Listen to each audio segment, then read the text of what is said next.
For the thousands in attendance and the millions watching around the world, we are live and amplified. So let's get ready to podcast. Fire it up.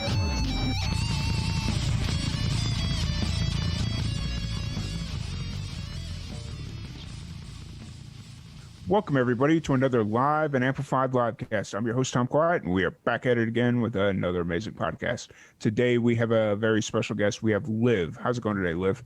I'm great. How are you? I'm doing pretty good. I'm actually still trying to get used to this new space of mine. I'm not in my normal place because I live in Texas, and so right now I'm down in Florida helping my family out with some family needs. So I'm still trying to get used to my new surroundings. Yeah, I bet.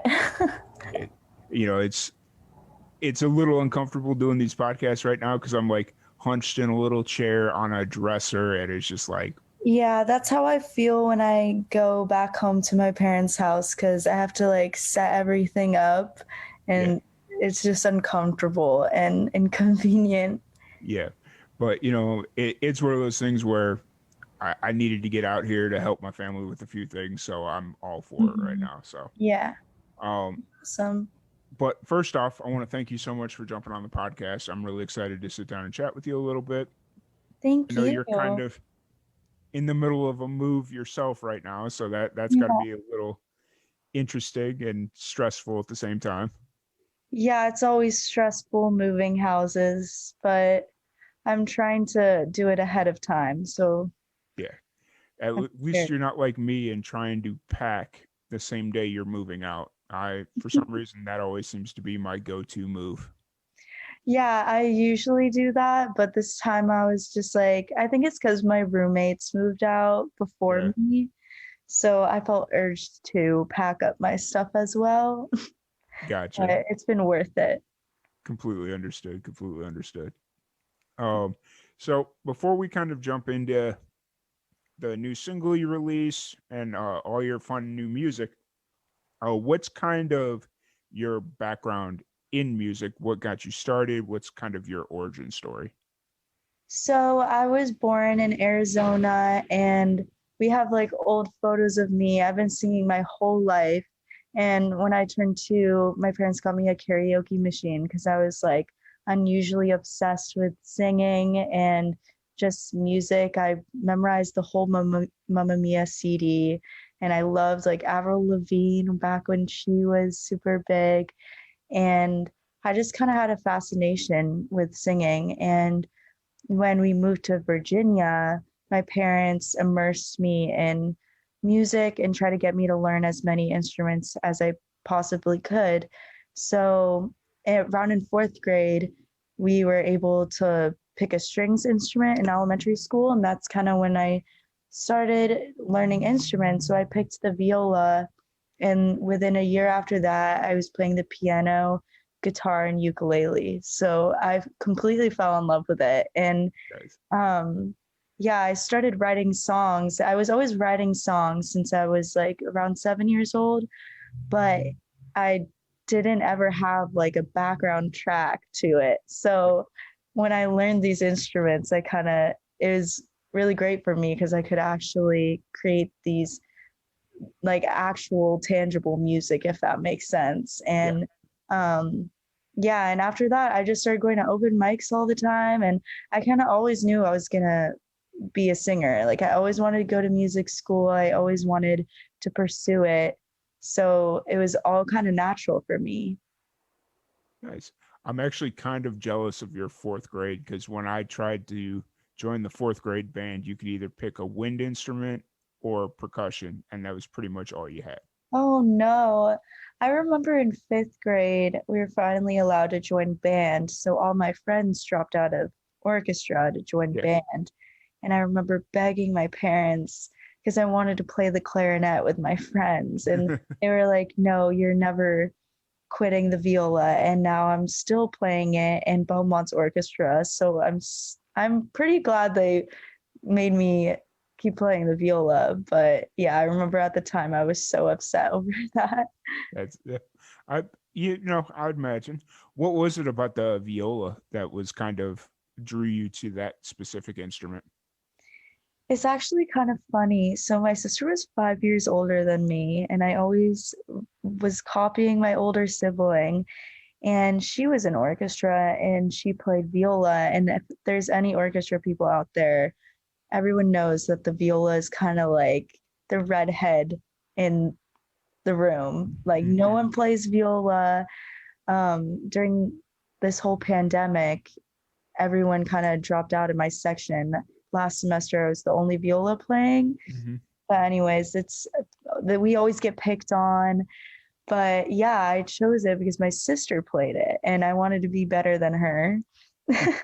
And I ended up sticking with it because my parents they realized I had a talent with music. So they kept pushing me to play it. And I just, once I got good, I never really had an urge to stop anymore.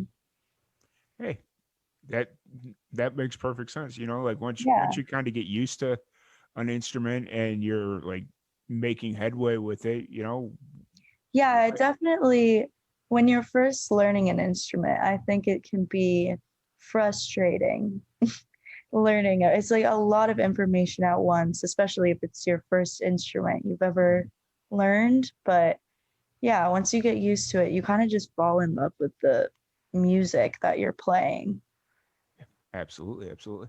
And Mhm. so the viola was your first instrument, and then you'd also mentioned you started learning how to play the ukulele and one other instrument. What was the other Yeah, instrument? I played the piano, guitar, and ukulele after that. Okay. Yeah, so Oh, I was trying to learn more instruments I could write music to, if that makes sense, because I knew I wanted to be a singer. yep. Have you since you learned those original four instruments, have you learned any other instruments, or are those your primary four? I wish. No, those are my primary four. I mean, I know a little bit of violin and cello, but I wouldn't call them one of my primary instruments. I think I just know them because I've learned the viola. But Mhm. yeah, after that, my parents were like, no more lessons. We cannot afford. Fair, very fair, very very fair. So, as far as like when you were going through the process of like I guess when you decided that you wanted to become a singer songwriter and wanted to start taking it professionally, who were some of your inspirations musically? Who are you listening to? Who are you drawing inspirations from? Well, I loved Ariana Grande and I learned about Victoria Monet, who writes with her.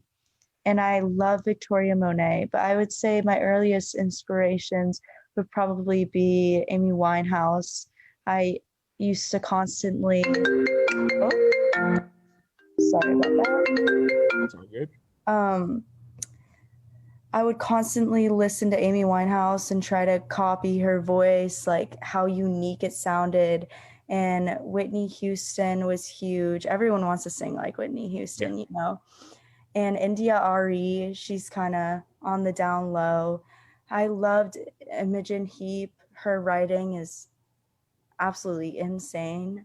I think that now what I'm trying to focus on is listening to those more authentic writers Hmm. so that I can draw inspiration from that. Because I know definitely vocally I've gotten inspiration from singers. Now I'm trying to like switch it up and try to get inspiration from songwriters because that's really what makes the song special is the lyrics. And I love when a like you connect with a song and it's so authentic. And that's something I'm working on right now. Awesome. Awesome.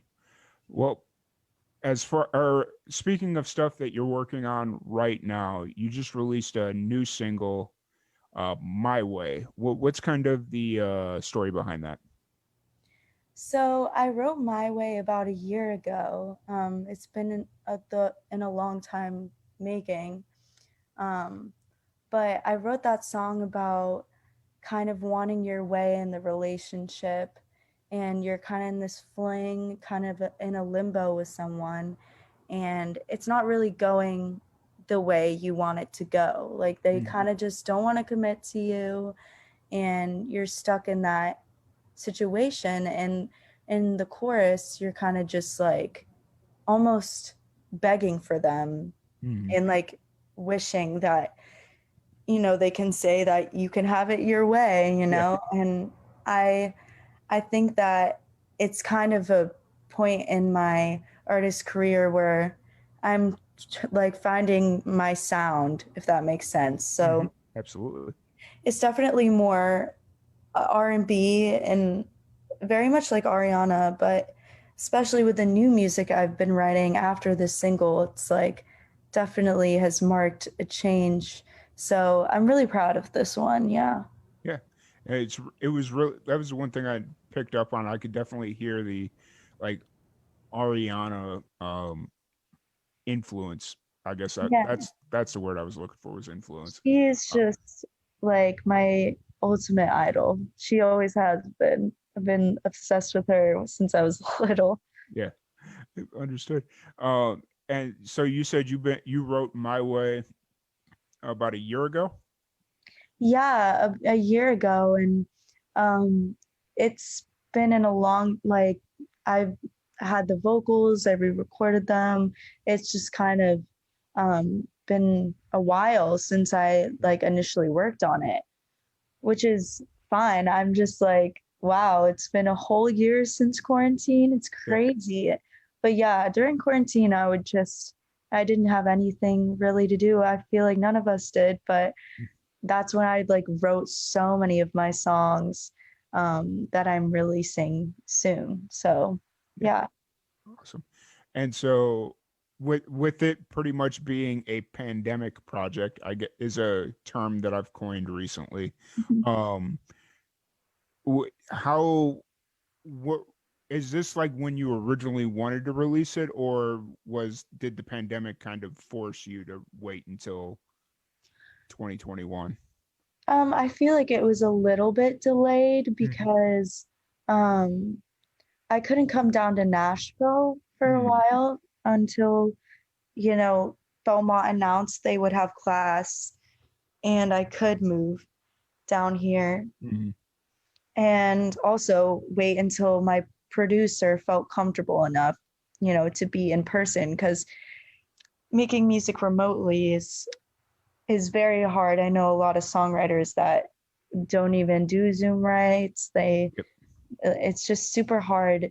It's, but luckily I know my producer pretty well. Yeah. So I went over there, I recorded it. So yeah, I would say it was kind of delayed, and the process is definitely slower.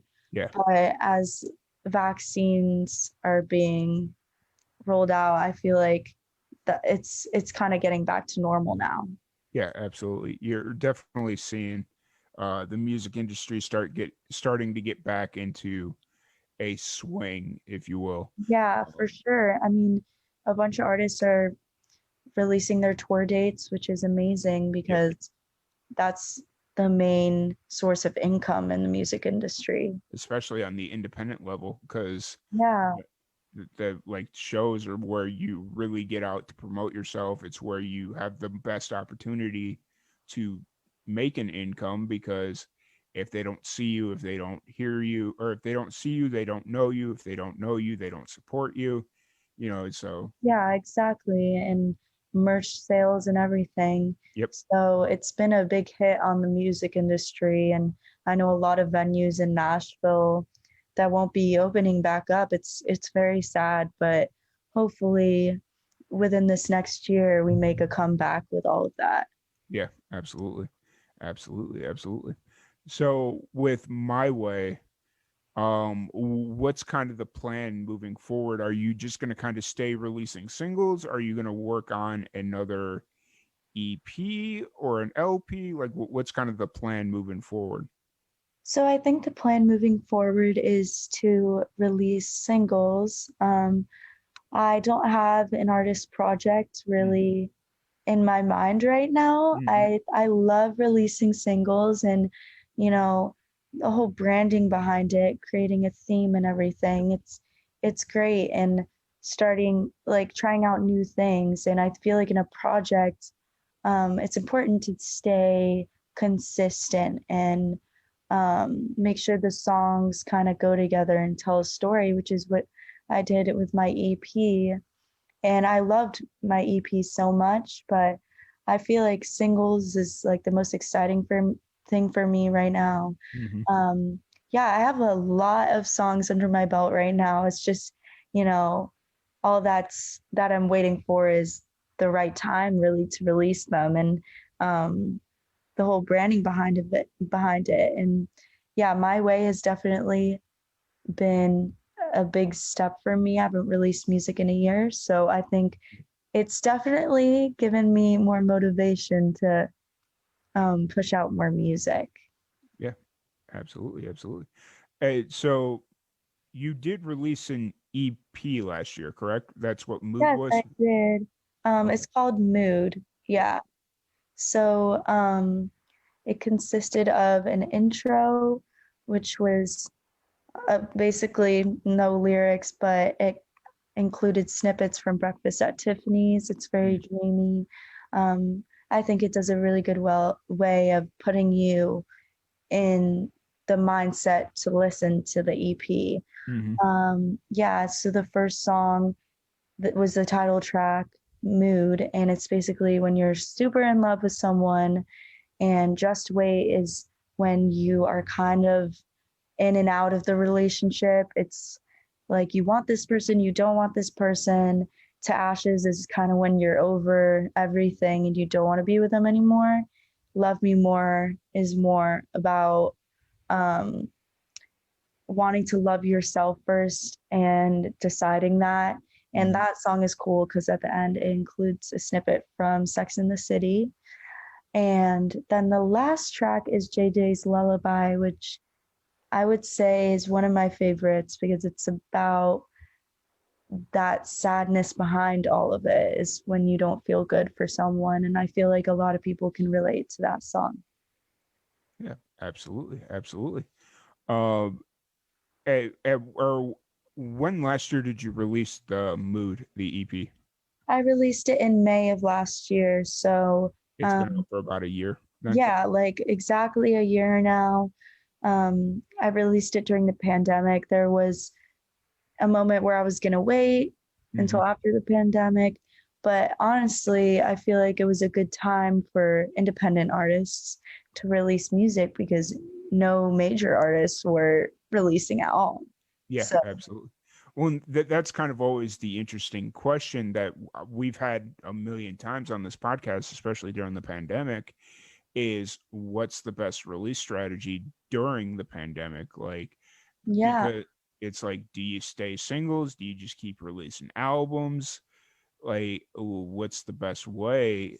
And it's like, it just kind of depends on the following and the artist, to be honest with you. Like, if you're still it depends. growing and up and coming, maybe you want to try and stretch your recordings out a little bit. But if you've got a dedicated fan base, Yeah, for sure. I mean, it definitely depends on the artist and what their vision is. And um, definitely singles generate more followers and listeners if you're a mm, smaller artist. So for me, I feel like that's the best option. yep, And a lot of people aren't, we're living in a very fast-paced society. Like everyone has a very short attention spans. So listening to albums, it's not becoming a thing anymore. It's very sad, but only like the super big artists like that you're super curious about their lives will someone take the time to listen to those albums, which has been a change in the yep, past few years, but yeah, you just absolutely. got to keep adapting. Yep, yep, absolutely. Oh, so kind of circling back to My Way, have you, is there any thought about possibly doing a music video for it, or is there a music video for it? Yeah, so I did a music video for Mood. I didn't end up Mhm. releasing it just because I was about to release My Way. Yeah. So I wanted to keep the focus on that. I actually was thinking about this summer Hmm. um, recording one just because making a music video is like the most fun thing ever. It's so fun. And yeah, I was definitely thinking of that this summer. I'm probably going to, but no promises. Gotcha, gotcha. Yeah, music videos are just one of those things where you get to be creative and like take what you wrote down on paper and put into the music and just put a visual concept behind it. Yeah, exactly. It's so cool. And I feel like for me, I'm not a very big visual person. When I first started making my EP last year, and I recorded my first single, it was like my first time ever thinking about cover art and like the branding part. It's like opening a whole nother world inside your brain. And it's funny because my grandma's an artist, my grandpa was an artist, like a painter, and my sister is an amazing artist. And I could never like paint you something, draw you something, anything. So it's definitely been a new world for me using like Mhm. my visual, like just creating that part into a physical form, you know? But Yeah. it is so fun. Like once you get into it and um Pinterest is super handy in Mhm. getting a theme. So, yeah, it's so fun. Yeah, absolutely. Because, like, I mean, you brought it up earlier, like, especially when you're doing singles, you get to like visual. You almost have to, as you're working on the single, you have to be thinking of a visual concept for it because it's got to be able to live on its own with the cover art, with the promotion, with if you do a music video, and it's all just got to be very, very cohesive, which isn't easy. Like I work in the marketing business. I know what that all takes, and it's not Yeah, easy. it's not easy. I mean, for some people it comes naturally, for others it doesn't. Props to the people that got it naturally. I do not. But yeah, it's definitely very fun though. It adds such a creative side to music. Yep. So yeah, it's been fun learning about it and getting better at it. But yeah, work in progress for sure. Yep. Absolutely. So now that my way's out and you got more music coming on the way, have you picked started picking dates for any of the future releases, or is that all to be determined yet? I don't have any definite dates, Mm. but I definitely know which order I'm about to release them in. I'm releasing a song with my best friend Nicole Canone Hmm. probably in the next 2 months, which Okay. is I'm beyond excited for this song, like probably more excited I've ever been for any other single. So that's amazing. And I'm planning on after that releasing a single every single month. So it's going to be a very busy but very exciting time. Oh yeah, absolutely. That it's always fun when musicians challenge themselves to do something like that, whether it's a single every four or every month, every 6 weeks, every other month. It's always fun to watch them challenge themselves. And Yeah. the one thing that I keep hearing from people that have done it, that like have done it prior, it's preparation. Just make sure you're at least 3 months ready ahead of time. Yeah, for sure. And just keep working and making more and more music is so important. Having almost a portfolio of songs Yep. just for yourself, just in case, like you want to release music, or if you just want to, show someone it. It's almost like your resume, always be Mhm. building that up. And Yep. it's important to be writing 2 to 3 songs a week and immersing yourself in music as much as you can. It's the most important thing if you want to pursue it and keep your creativity flowing. Absolutely. You couldn't have said it better myself. So this summer you're moving back home. Do you have any plans of picking up shows, or do you have any shows on the calendar? What's kind of your show schedule like? Right now, I do not because I'm from Northern Virginia. Mhm. There's only so many venues. Okay. They have open mics and everything. We shall see about that. I haven't been home since I was like 18, so Mhm. and now I'm 21, so I'm not updated.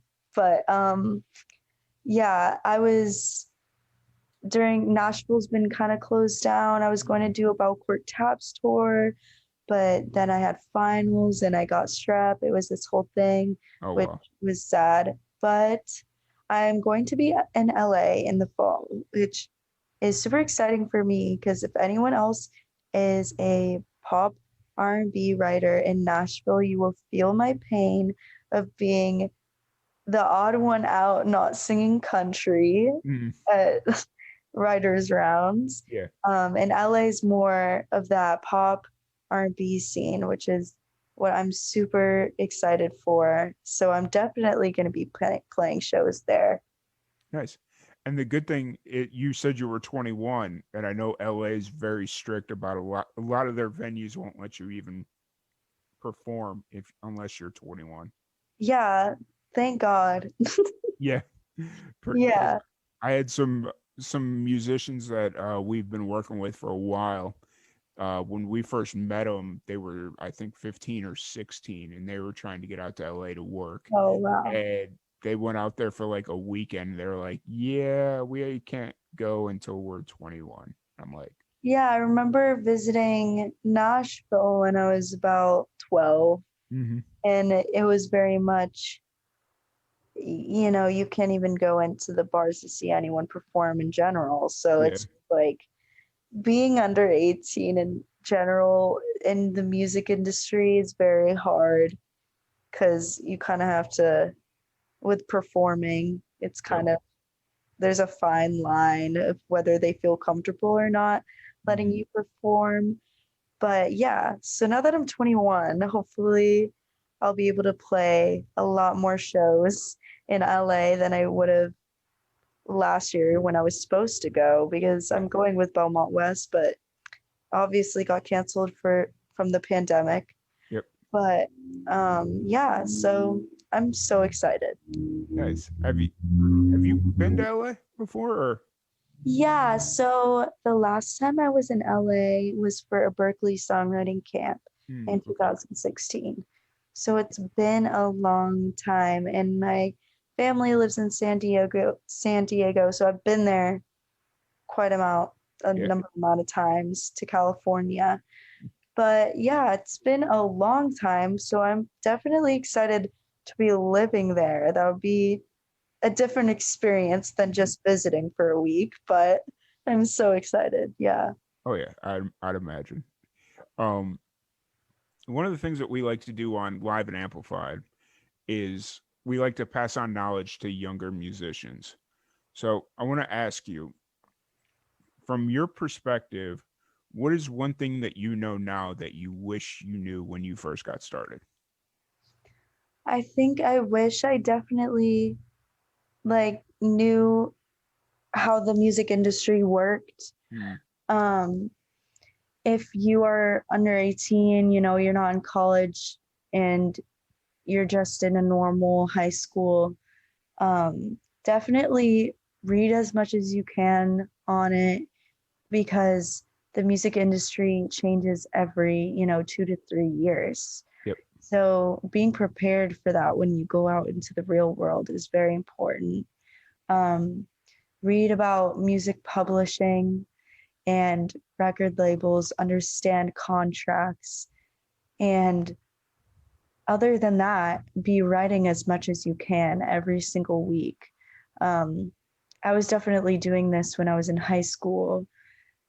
I felt like I was doing it more as a therapeutic thing, but definitely challenge yourself in your writing. Don't write to write. I Yeah. mean, you should always write authentically to yourself, but always strive to get better. Immerse yourself in music, listen to artists that you want to become more like, and curate your music as if, you know, you have that talent as they have. Like, believe in yourself that you can do exactly what they can do. I feel like that's the best thing you can do before, you know, you turn 18 and you go off into the real world and you kind of don't have your parents there. um just like have a good understanding of how everything works. I think I was a little shocked when I came to Belmont, and I realized, you know, I didn't know as much as I thought I did about the music industry. So yeah, I mean, I'm blessed to be able to learn about it now, but I think it would have benefited me to know before. Oh yeah, absolutely, absolutely. What, and that's kind of why I always like to ask that question, because you just never know who's listening. There could be that 16-year-old little girl that wants to start playing the guitar professionally or start singing professionally, Mhm. and that any little bit of information could definitely help somebody. So that's Yeah, why I always ask the exactly. question. Yeah, I think that's super important because I feel like most of the time people just say, you know, keep going. Mm, Like, I feel like that's the advice I got, like, keep singing. And yep, it's like, yeah, do that, but also learn yep, and always strive to learn more. Never think you're the best of the best.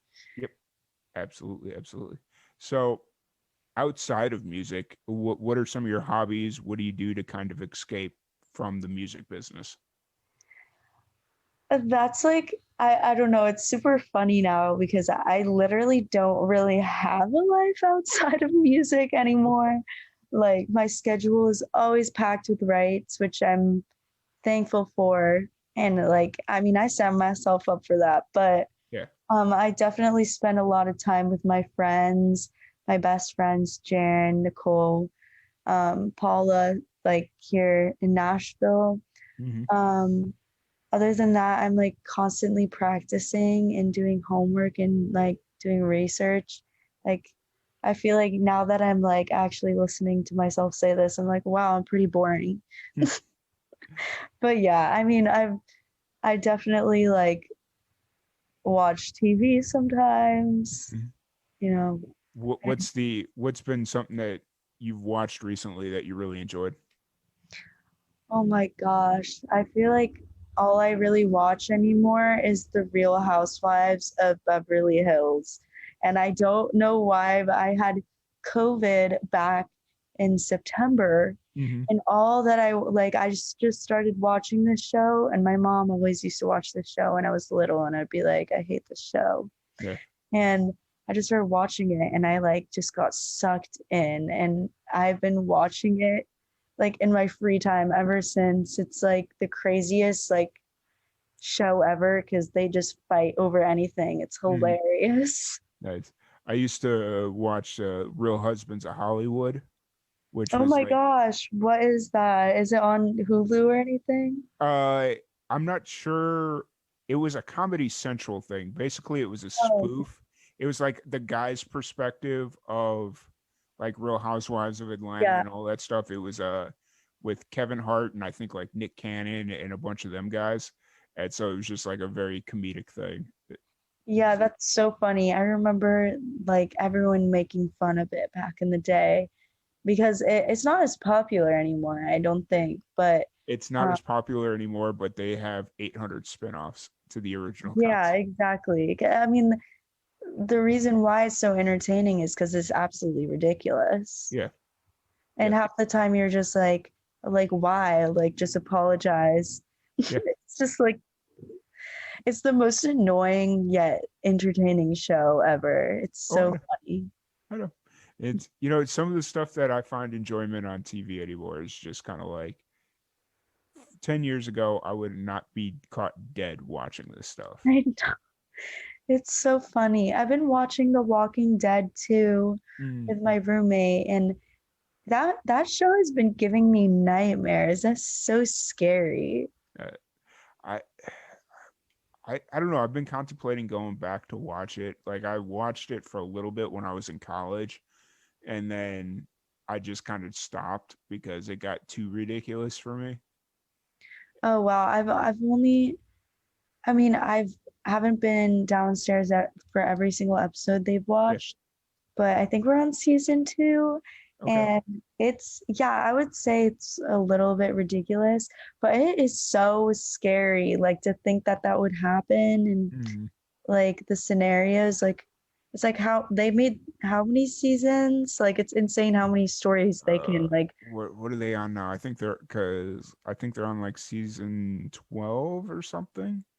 how many stories can you make up out of a zombie apocalypse? It's hilarious. Oh, if you keep watching it, wait till you get to like season 6 and 7. It gets crazy.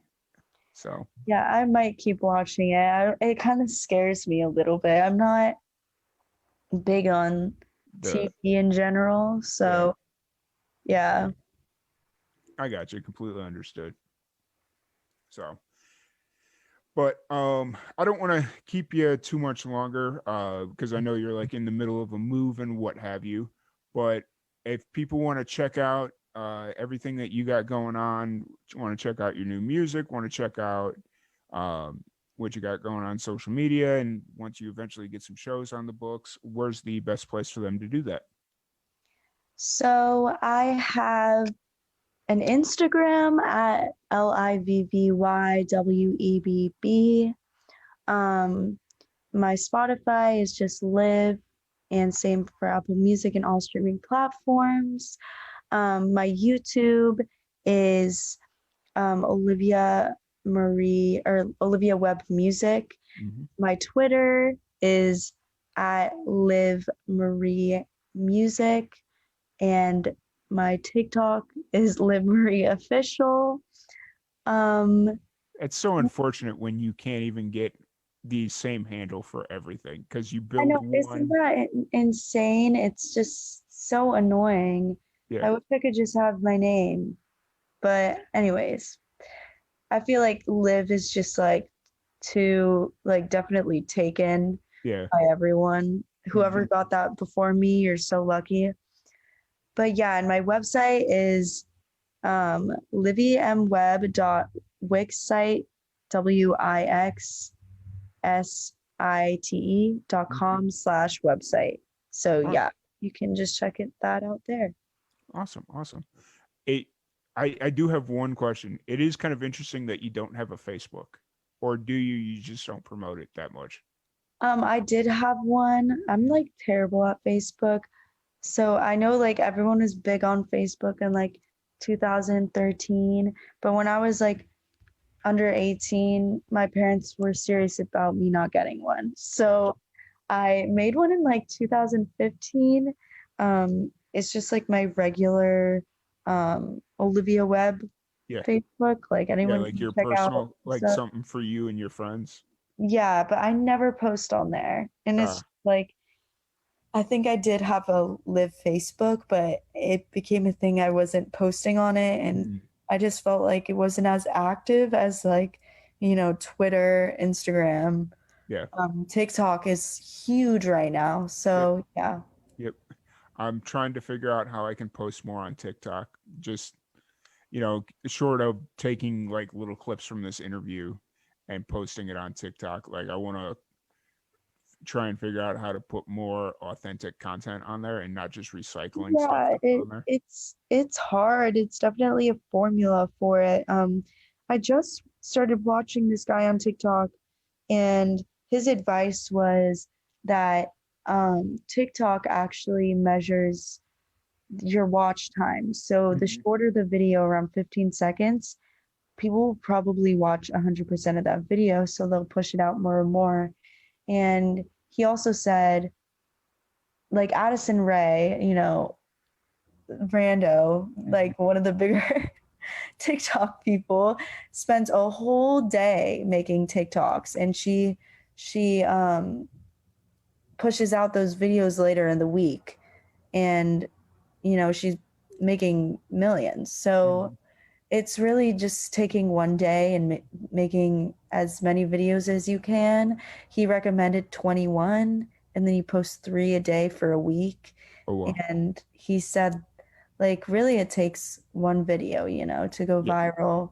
I have so many friends at Belmont that's gone viral, and it's really like it's harder than it seems. Like Hmm. it's it really has to do with their whole algorithm. So it depends, but you got to keep making content as Yeah, much as you can. yeah, and I think that's a thing where that I fall flat on is I don't make it consistently. Yeah, Like, I mean, me too. It's hard. Like I feel like the app could do better with the whole editing mhm. aspect of it. It's very frustrating, especially when you're doing it on your little phone. Yep, So, yeah, it's definitely hard to get consistent content out there when you're just like, it's a lot of work. It's harder than yep, like, making a whole video like that. It's just like hard. yep, absolutely. I 100% agree. Have you been on Clubhouse at all? Oh yeah, I've been on Clubhouse. I actually like recently heard of it. My other producer friend Pio told me about it and invited me on there. Um, yeah, but he told me like the app is it was meant to be exclusive. Yeah, So and it's gotten a lot of people signing up now, so it's not as good. yeah. He said, It, but I yeah, I was mean, on there for a second. I was a little confused by it though, to be honest. yeah, I gotcha. It was one of those things where they tried to make it exclusive and you had to know somebody that was already on there. So they had to like invite you. But Yeah, yeah. then there's people that was just letting anybody in and it was like, okay. Yeah, it And kind of ruined the point. yeah, But yeah, I heard Tommy Brown like goes on Clubhouse all the time, and yep. he's he's just like incredible. So that would have been I wish I got on the app sooner. Mhm. Yeah. I could have caught one of his. I'm not sure if he's gone on it, and since it was like, on the rise, I feel like it was probably like 4 months ago now. I Oh don't know. wow. Yeah, so I don't know. That would have been cool to see what he has to say, and the big producers go on there, which is really cool. Yeah. Yeah, there's a lot of big names that are on that will appear periodically depending on what you're talking about. So, Yeah. which is really cool. And which is why I like it just cuz you never know who's going to show up in your room. Yeah, for sure. I need to get back on that app. I actually deleted it recently when I had no storage, Mhm. like the apps you don't really use as much, Yep. but I need I to. battle that on the daily, so I know Ugh, exactly what it's you're the talking about. worst, especially when you're like, I have so many voice recordings from like song ideas and like in the middle of creating a song. So my phone is just dying, like Yeah. asking me to free up my storage every day. Yep, yep. I 100% get it. So, but Yeah, so frustrating. yep. But once again, I want to thank you so much for jumping on. I really appreciate it. Did you want to hit them one more time with the socials? Yeah, so it's LIVVYWEBB for my Instagram. My Wix site is liviamweb.wixsite.com/website. My Twitter is at livmariemusic. My TikTok is live at livmarieofficial. I think that's it. I don't know how many other social medias Gotcha. there is, but yeah, I think that's it. Thank Awesome. you Awesome. so much for having me. Yeah, absolutely. Thank you again so much for coming on. Thank you everybody for tuning in, and we will catch you guys later. Okay, bye. Oh, let me stop the stream. There.